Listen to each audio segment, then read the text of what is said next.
12મું fail હોય તેમના માટે ઇન્ડિયામાં સારી જોબ મળવી શક્ય નથી. તેવામાં આવા લોકો માટે કામ ધંધો કરવા લીગલી અમેરિકા જવું સાવ અશક્ય વાત છે. જોકે જેમને 2 નંબરમાં અમેરિકા પહોંચી ત્યાં 2 નંબરના જ ધંધા કરવાના છે તેમને આવા કોઈ જ નિયમ કે કાયદા કાનૂન નથી નડતા હોતા. મેક્સિકો કે પછી કેનેડાની બોર્ડર ઇલીગલી ક્રોસ કરી અમેરિકા પહોંચીને ત્યાં આડા અવળા ધંધા કરનારા ઘણા ગુજરાતીઓએ સારી એવી કમાણી કરી છે. પણ ચરોતરના એક ગામમાં રહેતા અને હજુ માંડ 2-2.5 વર્ષ પહેલાં જ અમેરિકા પહોંચેલા એક ભેજાબાજે ત્યાં જે કારીગરી કરી છે તેનાથી અમેરિકાની પોલીસની સાથે સાથે તેના ગામના લોકો પણ મોઢામાં આંગળા નાખી ગયા છે.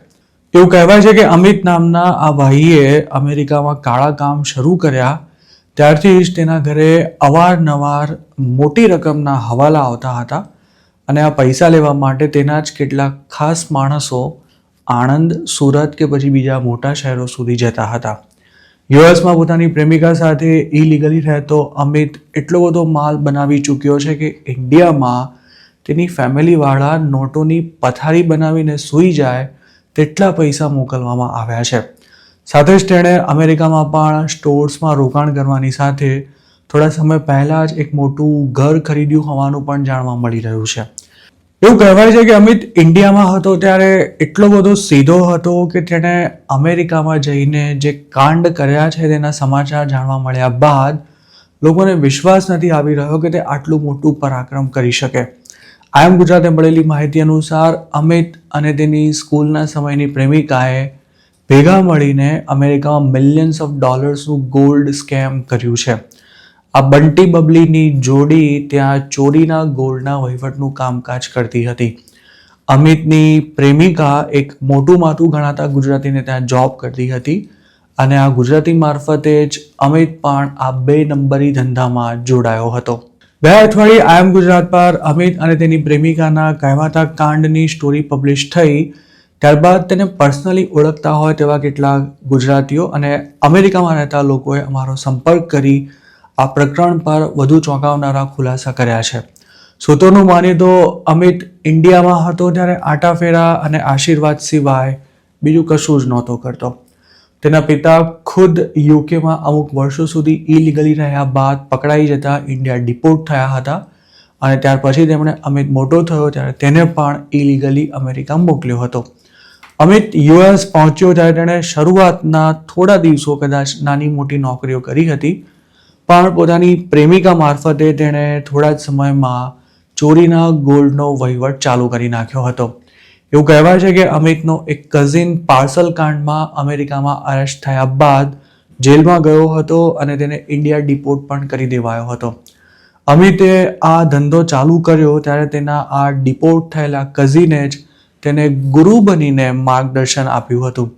અમિતનો આ કઝિન ઓહાયોમાં રહેતો હતો અને તેને ઓળખતા લોકોનું કહેવું છે કે ઇન્ડિયા પાછા આવ્યા બાદ કોઈ જ કામ ધંધો ના કરતો આ યુવક હાલ મજાથી રહે છે.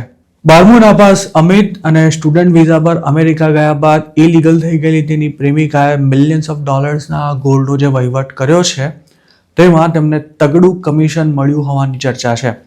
આઈએમ ગુજરાતને એવું પણ જાણવા મળ્યું છે કે અમિતે તેના જ ગામના અને હાલ લીગલ સ્ટેટસ પર અમેરિકામાં રહેતા તેના 3 દોસ્તોને પણ ટોટલ 800 થી 900 તોલા જેટલું ગોલ્ડ સસ્તા ભાવે આપ્યું છે.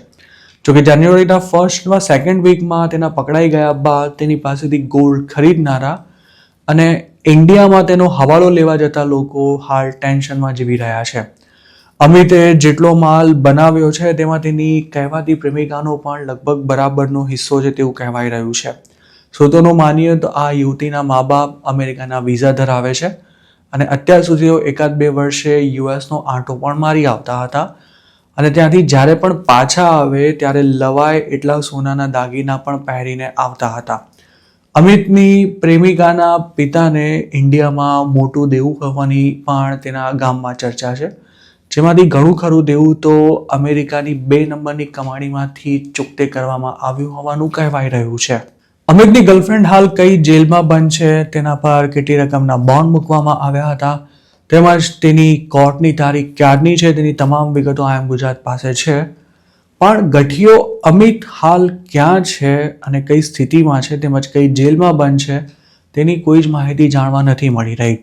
તેની ગર્લફ્રેન્ડ પર જે ચાર્જિસ લગાવાયા છે તે ઘણા જ સિરિયસ છે અને સ્વાભાવિક છે કે અમિત પર પણ એવા જ ગંભીર આરોપ લાગ્યા હશે, જેથી તે ઇલીગલ ઇમિગ્રન્ટ હોવા છતાંય ડિપોર્ટેશન લેવાની તૈયારી બતાવીને જેલની સજામાંથી કદાચ નહીં છટકી શકે. માંડ 24-25 વર્ષના અમિત અને તેની ગર્લફ્રેન્ડે ભલે અમેરિકામાં 2 નંબરી ધંધા કરી લાખો ડોલર બનાવી દીધા હોય, ઘર લીધું હોય કે પછી સ્ટોર્સમાં ભાગીદારી કરી હોય, પણ હવે યુએસમાં તેમનું કાઉન્ટડાઉન શરૂ થઈ ચૂક્યું છે.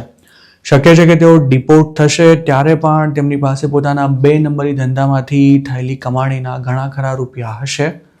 પણ આમના જેવા અમુક ગુજરાતીઓ અમેરિકામાં જે ધંધા કરે છે તેના કારણે તમામ ઇન્ડિયન્સને ચોર અને ફ્રોડ સમજવામાં આવે છે અને તેવી જ નજરે જોવામાં આવે છે. આ અંગે આપનું શું માનવું છે તેમને કમેન્ટમાં ચોક્કસ જણાવજો. અને જો આપ આવી કોઈ પણ માહિતી શેર કરવા માંગતા હો તો હાલ સ્ક્રીન પર દેખાઈ રહેલા વોટ્સએપ નંબર પર પણ અમારો સંપર્ક કરી શકો છો.